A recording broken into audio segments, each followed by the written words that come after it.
hey, I want to get you. Okay, say I want to get you. I want to get you. And I say, okay, tap me. Now, put your foot on my back. Confirmed. I don't have to throw a flag on this. I think that the foot on the back is going to be a penalty. I think that's going to be deemed unnecessary. Think that's a little bit too much? Kevin, try again. Okay. Pick me up. Go ahead. Feel free. Now, that's too hard. Don't put me down there. Y'all got something to lay me on? No.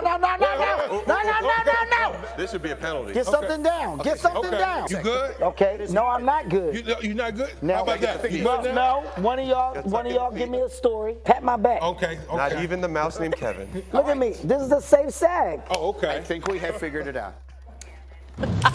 He is awesome.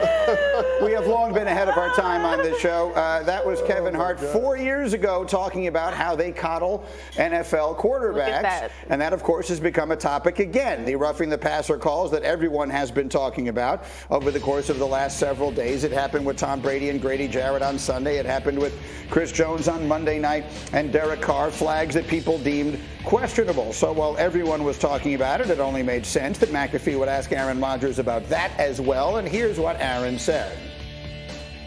I personally am not begging for those calls, for that call last night. I don't know what else Chris Jones can do on that play. To go down the road of reviewing it, I think we might end up in the same spot we did with pass interference, where there's gray areas and then one call changes the entire trajectory of all other calls that fit under that standard. And I don't think when we did pass interference, I don't think what was accomplished was what we had hoped.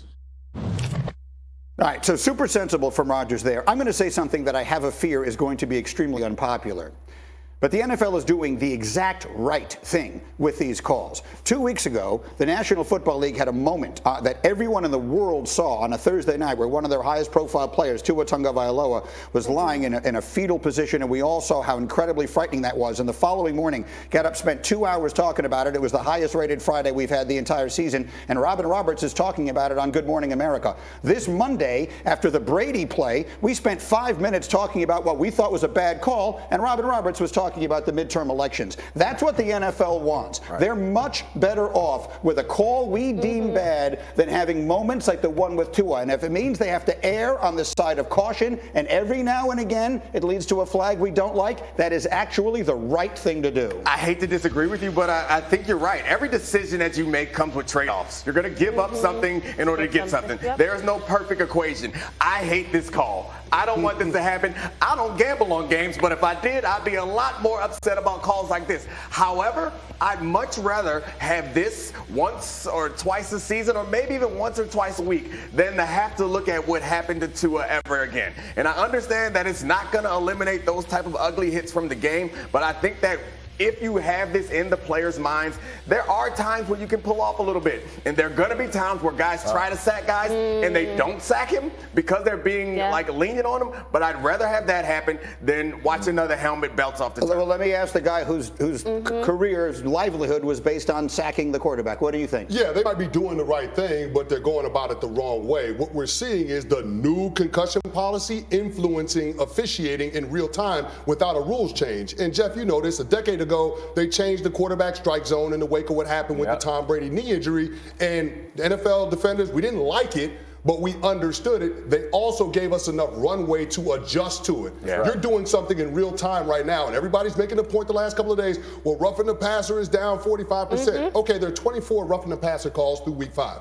14 of them came in week 4 and week 5. That's right. So there's clearly a change, and of course we all know it goes back to the Tua hit against the Bengals. But the reality is, guys, had the NFL enforced and implemented its own concussion policy in week 3 against the Bills, we might not be in this position right now. I don't know, as a defensive lineman, how you can tackle a quarterback safer than what we saw from Grady Jarrett on Sunday against the Tampa Bay Buccaneers. I don't know how you do it. I think it's very easy for us to sit in this room and put this in context of player safety when our jobs aren't dependent on it, right? Like, coaches don't get fired in context. Sure. Players don't not get contracts in context. Well, you could have had a sack, but you let go of them, so you're not going to get a sack, right? Like, Chris made his money on sacks, right? The more sacks you get, the more money you make. Yes, sir. So, and here's the thing. The first play that cost Tua was not a penalty. Right. So he gets pushed down, he hits it on the thing.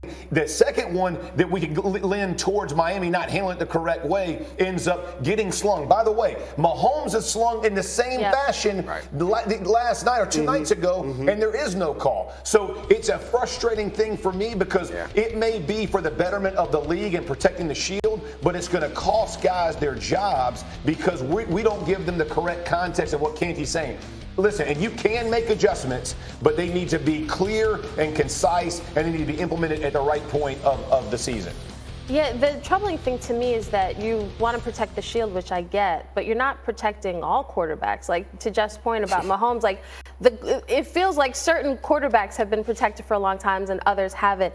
Here's the reality. Changes are not imminent. Like, the league, the competition committee, like, all this stuff was done in the offseason in hopes of reducing what sort of the confusion we're seeing now, and instead it's led to more confusion. But the NFL feels good about what they're doing. I don't know, NFL defenders, I don't know what you guys can do. I don't. At this point, I don't know how you guys can properly and effectively and competitively do your job the way the rules are and the way they're officiating these games. And listen, I was on this rules committee, so the intent of the rule for what Chris Jones did is picking a guy up and driving him into the turf. It's not because he's swiping a ball and inadvertently falls on top.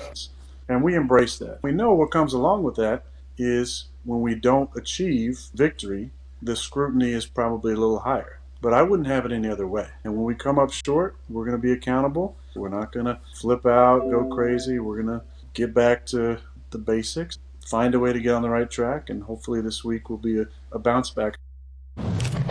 Okay, so I'm just going to say it. Like, we joke around a lot about some of the things he says.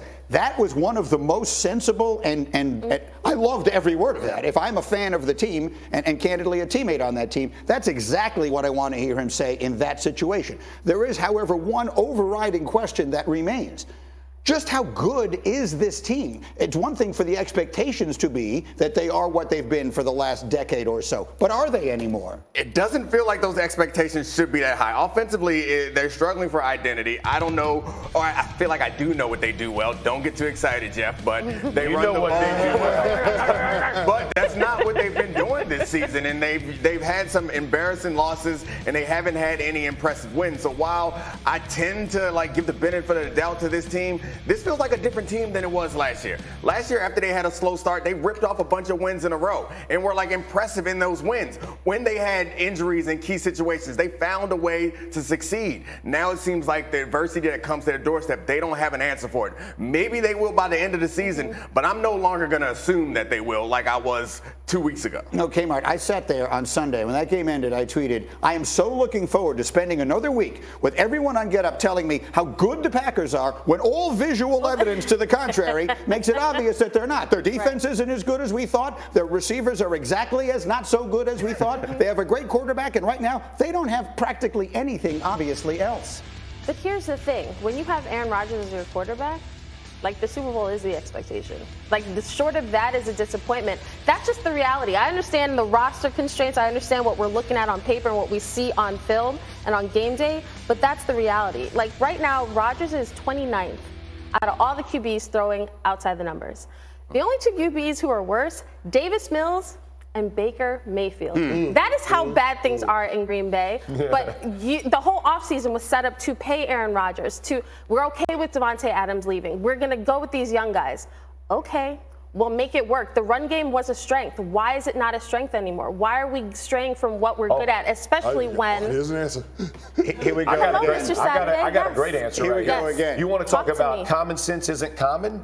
Have a 17-point lead and then don't run the football. And then when the Giants tie you up at 20 all, go 3 and out and take 9 seconds off the clock because you throw it 3 times. That is dumb football. And a team that runs the ball 8 times and passes it 17 times and the second half is not a team that's playing in their strengths. I have a big issue with Matt LaFleur and what Aaron Rodgers are doing right now because, again, all these checks you see on the goal line, he hands that ball off, it's walking in. I get the blitz, it's going to be confusing, it's going to be all these things, but at some point you play to your strengths, and when you have 2 backs like that, you don't give A.J. Dillon 6 touches. It just doesn't fit. And again, we knew the receivers were going to be a work in progress. So I understand the numbers, they are what they are. I think those numbers get better as soon. But in the interim, you have have to play to your strengths. And their defense has not been what they expected. But again, all those things play complementary football. When you can do one, you're usually better at stopping the other. And right now, they don't have an identity to what Fox said earlier. Yeah, I'm right there with Jeff. I mean, you look at what Wake Martindale, the DC for the Giants, did. They were out there with 6 or 7 defensive backs on some plays. And by the way, they were giving up 5 yards a carry. You got to run